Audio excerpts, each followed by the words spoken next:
Self-doubt is something I think that we can all relate to, and it's something I've blogged about before, and it's the topic of this week's blog. My angle on it this week is helping you to understand that self-doubt is normal. It's something that not only all of us experience, as I've said, but it's something that we can almost expect to happen whenever we try something new or do something that's particularly challenging.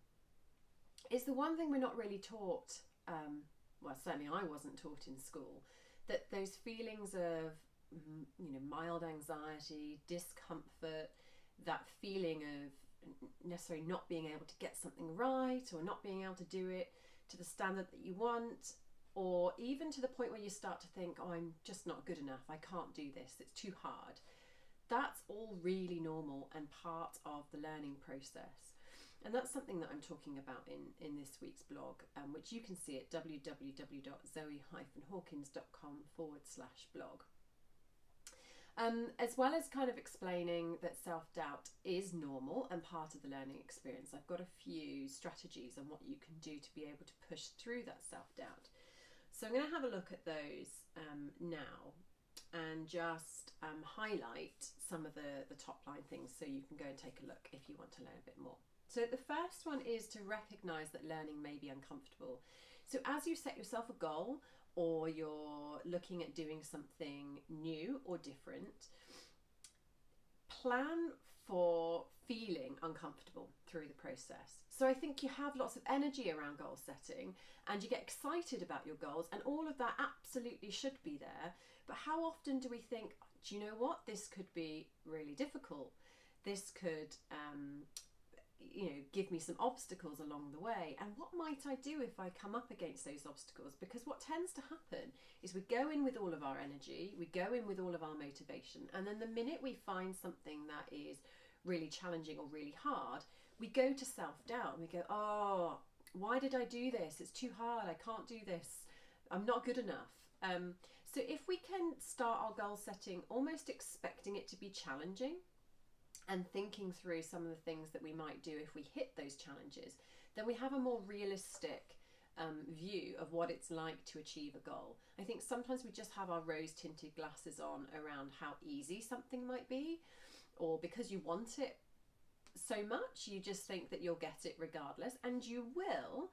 However, in the middle, somewhere, is likely to be this tension and this challenge. So I think it's important to just recognise that self-doubt is part of the learning experience.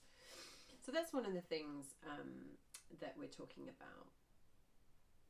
Another thing would be to try to keep it in check, and what I'm talking about here are the normal levels of self-doubt accompanied with a learning process.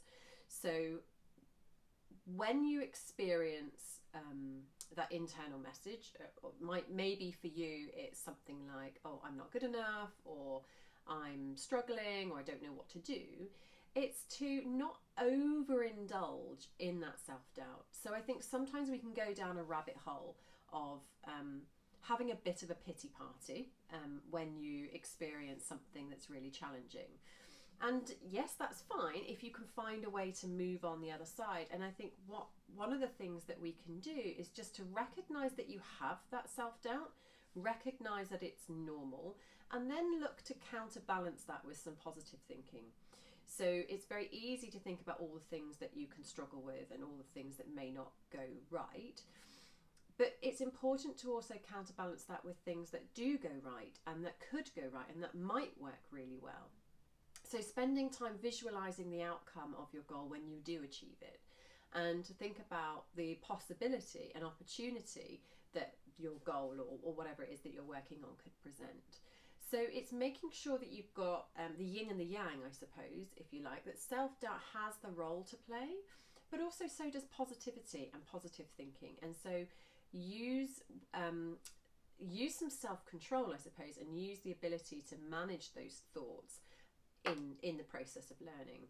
Now that comes with a kind of caution, if you like, because there is normal levels of self-doubt that accompany the learning process, and then there are, then there's kind of mental health, and what I'm trying to say is Prioritize your mental health. So if your self-doubt becomes a problem, or you're finding that you're unable to manage the doubts that you have, then that could be something other than this normal process of learning that I'm specifically talking about today. Okay, so keep it in check is one of those strategies. Another one that I'm looking at is talking to somebody. So if you've set yourself a goal and you know that you want to make some changes, and then you experience the challenge around the doubt, is to go and get some perspective. So talk to people in your network, talk to your peers, and find trusted colleagues. So not people who are just going to collude with you and say, oh my gosh, that sounds awful. Oh, how challenging. Oh, it must be terrible.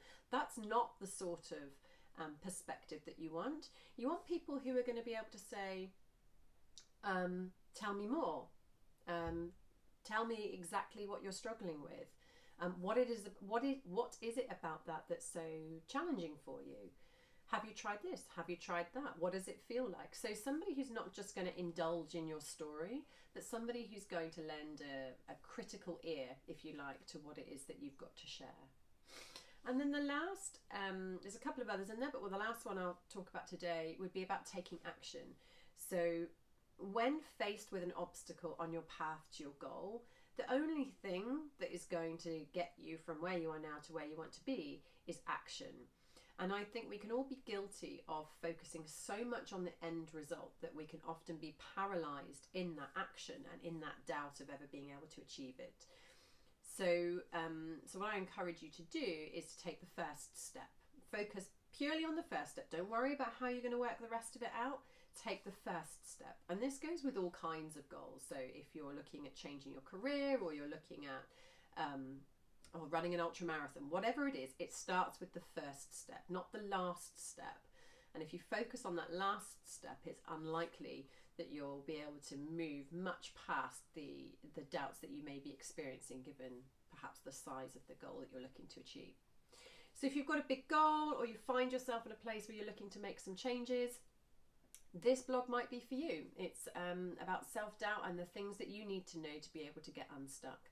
And just as a reminder, you can find that at www.zoe-hawkins.com/blog. Thanks very much. Bye.